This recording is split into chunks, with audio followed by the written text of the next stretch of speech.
என்னாச்சு மேடம்? ஓட்டு போட வந்தேன், இங்க ஓட்டு இல்லன்னு சொல்லிட்டாங்க. உங்க நேமே டெலீட் ஆயிட்டுன்னு சொல்றாங்க. டிஜிட்டல் இந்தியாவா? டிஜிட்டல்ல எப்படி இன்னும் பாருங்க, இதே கார்டை வச்சு 15 வருஷமா நான் ஓட்டு போட்டுட்டு இருக்கேன். இந்த ஸ்கூலுக்கு போ, அந்த ஸ்கூலுக்கு போன்னு மாத்தி மாத்தி மாத்தி நான் போயிட்டு வந்திருக்கேன். எனக்கு ஓட்டு லிஸ்ட்ல நேமே இல்ல. 5 வருஷத்துக்கு ஒரு வாட்டி ஓட்டு போட முடியாது, ஓட்டே காணும். எங்க போய் நான் அந்த ஓட்டை கேட்கறது? ஜனநாயகம் நானா? இது என்ன ஜனநாயகம்னு தெரியல. இது 15 வருஷமா இதே ஊர்ல இருக்கேன். உங்க லிஸ்டே காணும், டெலீட் பண்ணியாச்சுன்னு சொல்றாங்க. என்ன பண்ணுறது? யார்கிட்ட போய் கேட்கறது? எலெக்ஷன் கமிஷன் இதெல்லாம் என்ன பண்ணிட்டு இருக்காங்க? நேத்தைக்கு வரைக்கும் எல்லாரும் மறக்காம வாக்கு செலுத்துங்கன்னு சொல்லிட்டு இருந்த தேர்தல் ஆணையம் இன்னைக்கு காலையில இருந்து என் வாக்குரிமையை பறித்து என்னை வாக்கு செலுத்த விடாம தடுத்துட்டு இருக்கு. வாக்கு செலுத்துறதுக்கு நான் ஒரு பெரிய போராட்டத்தை இப்போ வரைக்கும் நடத்திட்டு இருக்கிறேன். என் பேர் ஹிம்லர். கன்னியாகுமரி நாடாளுமன்ற தொகுதிக்குட்பட்ட குளச்சல் சட்டமன்ற தொகுதியின் சேனம்விளை அரசு பள்ளிக்கூடத்தில் இருக்கக்கூடிய வாக்குச்சாவடியில் பாகமன் 112 அதுலதான் கடந்த 2014ஆம் ஆண்டு நடைபெற்ற நாடாளுமன்ற தேர்தல் தொடங்கி அதை தொடர்ந்து தமிழ்நாட்டில் நடைபெற்ற எல்லா தேர்தலையும் நான் வாக்கு செலுத்திட்டு வர்றேன். இதுதான் என்னுடைய வாக்காளர் அடையாள அட்டை. அப்ப வழக்கம் போல இந்த முறையும் காலையில வாக்கு செலுத்துறதுக்கு கிட்டத்தட்ட ஒரு 7-8 மணி அளவுல நான் வாக்குச்சாவடிக்கு போறேன். அங்க இருக்கக்கூடிய அதிகாரிகள்ட்ட என்னுடைய வாக்காளர் அடையாள அட்டையை நான் காட்டுறேன். அப்ப அவங்க வாக்காளர் பட்டியல பேரை பாக்குறாங்க. கொஞ்ச நேரம் தேடி பாக்குறாங்க, பேரை காணல. பார்த்துட்டு சொல்றாங்க பேர் இல்லையே என்று. சரி, பேர் இல்லைன்னா என்ன பண்ணலாம்? நான் வாக்காளர் அடையாள அட்டை இருக்கு, கடந்த தேர்தலே நான் வாக்கு செலுத்தி இருக்கிறேன், ஒவ்வொரு முறையும் நான் வாக்கு செலுத்திட்டு இருக்கிறேன், என்னை வாக்கு செலுத்த அனுமதிங்கன்னா இல்லைங்க, அது வாக்காளர் பட்டியல்ல பெயர் இருந்தா மட்டும்தான் வாக்கு செலுத்த முடியும் அப்படிங்கிறாங்க. அப்ப நான் என்னன்னா, எங்க அம்மா இறந்து 2 ஆண்டு காலம் ஆகுறது. 2 ஆண்டு காலம் ஆகி இறந்து 2 ஆண்டு காலம் ஆகி எங்க அம்மா பெயர் இருக்கு வாக்காளர் பட்டியல்ல. அந்த பட்டியல பேரை நீக்கல. ஆனால் உயிரோடு இருக்கிற என் பேரு இல்ல. அப்ப அதை பத்தி நான் அவங்க கிட்ட பேசுறேன். எனக்கு சரியான விளக்கம் தரணும். வாக்கு செலுத்துவது அப்படிங்கிறது என்னுடைய ஜனநாயக உரிமை, என்னுடைய பிறப்புரிமை. அதை யாருமே தடுக்க முடியாது. தேர்தல் ஆணையம் நினைத்தால் கூட தடுக்க முடியாது. எனக்கு வாக்குரிமை கொடுத்தது இந்தியாவுடைய அரசியல் அமைப்பு, கான்ஸ்டிடியூஷன் ஆஃப் இந்தியா. அதுதான் எனக்கு வாக்குரிமை தந்திருக்கு. அதை தேர்தல் ஆணையம் யார் நினைச்சாலும் நீங்க தடுக்க முடியாது.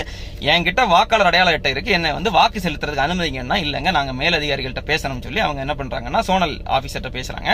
அப்ப அவங்க வருவாங்க, நேரடியா வருவாங்க, அவங்க கிட்ட நீங்க பேசுங்கன்னு சொன்னாங்க. நான் கிட்டத்தட்ட ஒரு 2.5 மணி நேரத்துக்கு மேல அவங்களுக்காக காத்திருந்தேன். அப்ப அவங்க வர்றாங்க, ஒரு 10-15 நிமிடம் அவங்க கிட்ட பேசுறேன். அவங்க என்ன சொல்றாங்கன்னா, ஆமாங்க புரியுது, உங்களுக்கு சரிதான், நீங்க கேட்கக்கூடிய கேள்விகள் எல்லாமே சரிதான், ஆனா இது வாக்காளர் பட்டியல பெயர் இருந்தாதான் வாக்கு செலுத்த முடியும், பெயர் இல்லையே என்ன பண்றதுன்னு அவங்க நம்ம கிட்ட கேக்குறாங்க. நாங்க என்ன கேக்குறோம்னா, இது தொடர்ச்சியா நான் வாக்கு செலுத்திட்டு இருக்கிறேன். நீங்க கடந்த முகாம்கள் எல்லாம் நடத்தணுமே, விடுபட்ட பெயர்கள் எல்லாம் சேர்க்கறதுக்கு நீங்க வரலையான்னு கேக்குறாங்க. முகாம்கள் யாருக்காக நடத்துறீங்க? முகாம்கள்ல தொடர்ச்சியா ஒவ்வொரு முறையும் வாக்கு செலுத்திட்டு இருக்கக்கூடிய நாங்க ஏங்க வரணும்? என்னங்க இது? என்ன இது? நிறைய பேர் இந்த கருத்து தான் பேசுறாங்க. நீங்க கவனக்குறைவா இருந்துட்டீங்க, நீங்க விடுபட்ட பெயர் பட்டியல் வெளியிட்டப்ப ஏன் பார்க்கலன்னு. எங்க நான் ஒவ்வொரு தேர்தலிலும் தவறாம வாக்கு செலுத்திட்டு இருக்கிறேன். நான் என்னுடைய தொகுதியை மாத்தல, தொகுதியை மாற்றம் செய்யுங்கன்னு சொல்லிட்டு நான் அப்டேஷனுக்கு கேட்கல, என்னுடைய முகவரியை நான் மாற்றல, நான் செத்து போகல, உயிரோட இருக்கிறேன். இந்த 3ல ஏதாவது ஒன்று நடந்தாதான் நான் இந்த வாக்காளர் அடையாள அட்டையில திருத்தங்கள் நான் செய்யணும். இல்லைன்னா நான் இது வரைக்கும் வாக்கே செலுத்தல, முதல் முறை நான் வாக்கு செலுத்தணும்னா நான் அதுல திருத்தங்கள் செய்யணும், அதை விண்ணப்பிக்கணும். நான் தொடர்ச்சியா வாக்கு செலுத்தி இருக்கக்கூடிய நான் எதுக்கு அங்க போய் விண்ணப்பிக்கணும்? எதுக்கு அந்த பிழையை சரி பார்க்கணும்? சரி, இப்ப நான் என்ன கேட்கிறேன்னா, நான் பிழைய பார்க்கல, என்னுடைய கவனக்குறை, சரி விட்டுருங்க. அது வாக்காளர் பட்டியலிருந்து என்னுடைய பேர் நீக்கப்பட்டதுக்கு அப்புறமா நான் செய்ய வேண்டியது சொல்றீங்க இல்லையா? சரி, நான் என்ன கேள்வி கேட்கிறேன்னா, இத்தனை ஆண்டு காலமா தொடர்ச்சியா வாக்கு செலுத்திட்டு இருந்த என்னுடைய பெயரை நீக்கம் செய்தது யார்? எதுக்கு நீக்குனீங்க? யாரை கேட்டு நீக்குனீங்க? நீங்க எப்படிங்க நீக்குவீங்க பேரை? எப்படி நீக்குவீங்க நீங்க பேரை?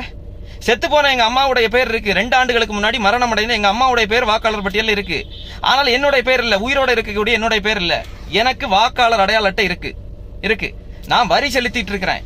எனக்கு ஒவ்வொரு முறையும் மின்சார வரி, மின்சார கட்டணம் வருது, தவறாம அனுப்புறீங்க. சொத்து வரி தவறாம அனுப்புறீங்க, அதை கட்டுறேன். தண்ணீர் வரி தவறாம அனுப்புறீங்க, அதை கட்டுறேன். எல்லாத்தையும் நாங்க செய்வோம். ஆனா நீங்க ஓட்டு போட விட மாட்டோம்னா எப்படி? பேர் பட்டியல பெயர் இல்லைன்னா அது யாருடைய பிழை? என்கிட்ட வாக்காளர் அடையாள அட்டை இருக்கு. நான் இந்த நாட்டினுடைய குடிமகன், தொடர்ச்சியாக வாக்கு செலுத்தி கொண்டிருக்கக்கூடிய எனக்கு உங்க வாக்காளர் அடையாள பட்டியல பெயர் இல்லைன்னா அது காரணம் யாரு? அது யாருடைய பிழை? அது உங்க பிழைங்க, அது தேர்தல் ஆணையத்தினுடைய பிழை. டிஜிட்டல் இந்தியான்னு சொல்றீங்க, இதை கூட செய்ய மாட்டீங்களா நீங்க?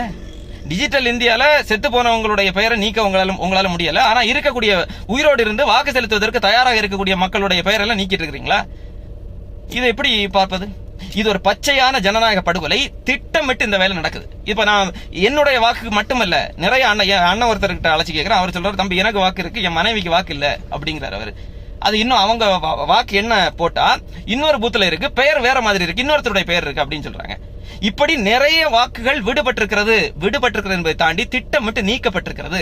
இந்த நீக்கப்பட்ட வாக்காளர்களுடைய பெயரில் நீங்க பாத்தீங்கன்னா, அதாவது வாக்குரிமை இருக்கு, ஏற்கனவே வாக்கு செலுத்தியவர்கள், இந்த முறை அவங்களுக்கு வந்து இந்த வாக்காளர் பட்டியல பேர் இல்லாம விடுபட்டவர்களுடைய எண்ணிக்கை பாத்தீங்கன்னா அதுவே ஒரு சட்டமன்ற தொகுதியில் இருக்கக்கூடிய மக்களினுடைய அளவு வரும், எண்ணிக்கை வரும். அவ்வளவு மக்கள் இன்றைக்கு வாக்கு செலுத்த முடியாமல் இருக்கிறாங்க. நிறைய பேருக்கு, என்னுடைய வாக்குச்சாவடியிலேயே நிறைய பேருக்கு இருக்கு. இது வந்து எப்படி பாக்குறது? இது முழுக்க முழுக்க ஒரு ஜனநாயக படுகொலைங்க. எப்படி நீக்குவீங்க? நீங்க யாரை கேட்டு என் பேரை நீக்கிறீங்க? நான் நீக்க சொன்னா? என் பேரை நீக்க சொன்னா? ஏதாவது ஒரு சின்ன திருத்தம் சொன்னா? நான் ஏதாவது ஒரு சின்ன திருத்தம் சொல்லி இருந்தேன், இல்ல நான் வெளிநாட்டுல இருந்தேன், நான் இங்க வாக்கு செலுத்தல, சரி உங்களுக்கு வரி செலுத்தல, ஏதோ ஒண்ணு நான் செய்யலன்னா நீங்க வந்து நீக்கி இருந்திருக்கலாம். எதுக்காக நீக்கினீங்க? நீக்கினதுக்கான காரணம் எனக்கு உடனடியாக சொல்லப்பட வேண்டும். இது ஒரு ஜனநாயக படுகொலை. இப்ப நான் அந்த நாட்டினுடைய குடிமகனா இல்லையா? வாக்காளர் அடையாள அட்டை எனக்கு இருக்கு, ஆனா நான் ஓட்டு போட முடியாது. என்னுடைய ஓட்டு உரிமை நீங்க எடுத்துட்டீங்க. அப்ப குடியுரிமை எடுத்துட்டீங்களா இல்லையா? நான் இந்த நாட்டினுடைய குடிமகனா இல்லையா? இது கொலைங்க. நான் இந்த நாட்டினுடைய குடிமகனுக்கு வாக்குரிமை நீங்கள் பறித்திருக்கிறீர்கள் என்றால் இது நீங்க என்ன கொலை செஞ்சிருக்கீங்க. இது ஒரு பச்சை படுகொலை, இது ஒரு ஜனநாயக படுகொலை. இதை வந்து நான் இப்ப மாவட்ட ஆட்சியரை பேசி அவர்கிட்ட நான் சொல்லியிருக்கிறேன். அவர் தகவலை அனுப்ப சொல்லியிருக்கிறாரு. அவரிடம் தகவலை நான் அனுப்பியிருக்கிறேன்.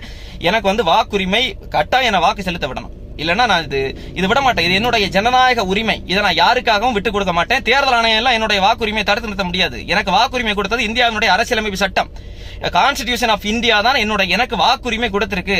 அதை யாராலும் தடுத்து நிறுத்த முடியாது, அரசியலமைப்பு சட்டமே சொல்கிறது. அப்ப எப்படி தேர்தல் ஆணையம் என்ன வந்து ஓட்டு போட முடியாது, எங்க லிஸ்ட்ல உங்க பேர் இல்ல நீங்க சொல்லுவீங்க? உங்க லிஸ்ட்ல இல்லன்னா உங்களுடைய பிள்ளைங்க கடந்த தேர்தலில் வாக்கு செலுத்தியவர்களுடைய பெயர் உங்க லிஸ்ட்ல விடுபட்டதுன்னா அப்ப அதுக்கு பிழை யாரு? பொறுப்பு நானா நீங்களா? நீங்க தான் பொறுப்பு, நீங்க தான் பொறுப்பு. அப்ப அதை வந்து என்னை வாக்கு செலுத்த விடணும். என்னை மட்டுமல்லாமல் இது போன்று கடந்த முறை வாக்கு செலுத்தியவர்கள், வாக்குரிமை வைத்திருப்பவர்கள், இந்த முறை வாக்கு செலுத்த முடியாமல் வாக்காளர் பட்டியலில் பெயர் இல்லாம வாக்கு செலுத்த முடியாமல் இருக்கக்கூடிய எல்லோரையும் வாக்கு செலுத்த அனுமதிக்க வேண்டும் என்று தேர்தல் ஆணையத்துக்கிட்ட நான் ஒரு கோரிக்கை வைக்கிறேன். இது ரொம்ப நல்லா இல்ல. இது மிக மோசடித்தனமான ஒரு வேலை. உடனடியா தேர்தல் ஆணையம் இதற்கு தகுந்த நடவடிக்கை எடுக்க வேண்டும் கேட்டுக்கிறேன். என் பேரு வெர்ஜின் பிரீதா. நான் வந்து கிருஷ்ணன்புதூர்லங்கிற வில்லேஜ்ல இருக்கேன். லீபுரம் பஞ்சாயத்துல வருது. நான் வந்து 15 வருஷமா ஓட்டு போட்டுட்டு இருக்கேன். ஆனா இப்போ இந்த வாட்டி ஓட்டு போடுறதுக்கு நான் போனா எனக்கு ஓட்டு லிஸ்ட்ல என் பேர் வரல அப்படின்னு சொல்றாங்க. அங்க சொன்னது மட்டும் இல்லாம இங்க இருந்து லீபுரத்துல உங்க பேர் வந்திருக்குன்னு சொன்னாங்க. 1.5 கிலோமீட்டர் வெயில நான் நடந்து போயிருக்கேன். அங்க போய் கேட்டா அங்கேயும் வரல. 15 வருஷமா நான் இதே ஊர்ல இருக்கிறேன், இங்கேயே நான் ஓட்டு போட்டுட்டு இருக்கேன். இன்னைக்கு திடீர்னு நீ ஓட்டு போடக்கூடாது, உனக்கு ஓட்டு லிஸ்ட்ல இருந்து டெலீட் ஆயிட்டுன்னு சொன்னா என்ன நியாயம்? நான் எங்க போய் சொல்லுவேன் இதை? நான் இதை எப்படி கேட்கணும்? நான் எப்படி எனக்கு ஓட்டு உரிமை நான் வாங்க முடியும்? இதுக்கு முதலமைச்சர் ஒரு முடிவெடுக்கணும், எலெக்ஷன் கமிஷன் நீங்க ஒன்னு பாக்கணும். நான் என்ன செய்யணும்? எனக்கு இன்னைக்கு ஓட்டு வேணும், நான் ஓட்டு போடுறதுக்கு இங்க போகணும். இது என் கணவருக்குள்ள ஸ்லிப் வந்திருக்கு, அவருக்கு கூடயே தான் எனக்கு வரும். ஆனா கணவருக்கு வந்திருக்கு, எனக்கு வரல. என்ன செய்யட்டும்? நான் எப்படிதான் எனக்கு ஓட்டு உரிமை வாங்குவேன்? இந்த ஒரு எலெக்ஷனுக்கு 5 வருஷம் கழிச்சு தான் எனக்கு ஒரு ஓட்டு வரும். இதை நான் யார்கிட்ட போய் சொல்ல முடியும்?